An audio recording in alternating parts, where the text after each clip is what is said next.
Today we're going to be replacing the rear wheel hub and bearing assembly on this 03 Honda Accord.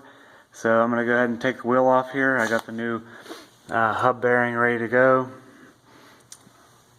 Got that on eBay. So I'm going to go ahead and take these lug nuts off. This vehicle is equipped with rear drum brakes. I'll take the drum off and then we'll go ahead and take that nut off and get going. Alright, the drum is off, and I used some of this Aerokroil penetrant oil sprayed in there, and it came off. And now I have to take off this dust cap here so we can get to that nut and take that nut off, and then this whole assembly here will pop out, and then I can put this in. Slowly working my way around this thing. I start off with a little screwdriver like this in between here, tapping, spinning it, and tapping, and I work my way up to a medium-sized screwdriver. Do the same thing, tap a little bit, spin, tap, and keep prying away gently. You don't want to go crazy with this thing, as you'll ruin it. So if you have a new one, that's okay. You can do whatever you want to with it, but I want to save it. So I just go around like this, keep going around. I'm ready to work myself up to a bigger screwdriver now. But I'm also spraying it too with this same stuff here. So that'll get in there and work and free it up a little bit better. There's the nut. This dust cap came off nice. Just be patient with it and just keep working your way around it with the screwdrivers and it'll come off. So that is ready to be taken off. But first, there's a little indentation here you have to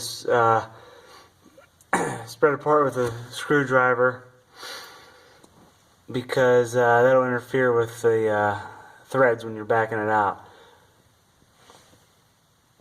Alright, now I'm ready to take this nut off, and this part here is what I was talking about. I just used a little screwdriver, went in there, and took that little dimple out of there so it's nice and round so that it'll back out nicely. So I'm going to do that right now. That came off pretty easy with the impact gun. I used a 1.25" socket on there and let her rip. It came right off. So now I can take this whole assembly out. So I got the bearing off and the race stuck on the spindle, figures. So now I'm going to have to maybe grind a little slot in there and then get a chisel and try to crack it and beat it off. Here's the old bearing inside there.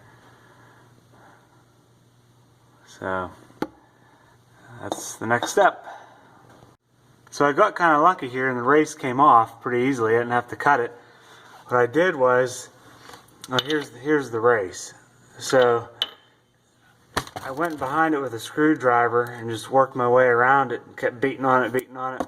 Then it loosened up. But first, this part of the race I took off, which was over top of the whole thing like that. So I pried that off, pulled that off, and this part here was left on there, and I just slowly kept working the whole way around with the screwdriver, and it just loosened up and came right off. So that worked out great. I'll clean this up a little bit and then slide the new bearing on. Well, there it is. The new wheel bearing is on. I just torqued the nut and spindle nut back on, 134 foot-pounds of torque, and then I went ahead and dimpled that in there so the nut can't back off. And now all I have to do is put this dust cap back on, lightly tap that in there with a hammer, and then the drum goes back on, wheel back on, and that's it. But I just want to show you guys the old bearing here.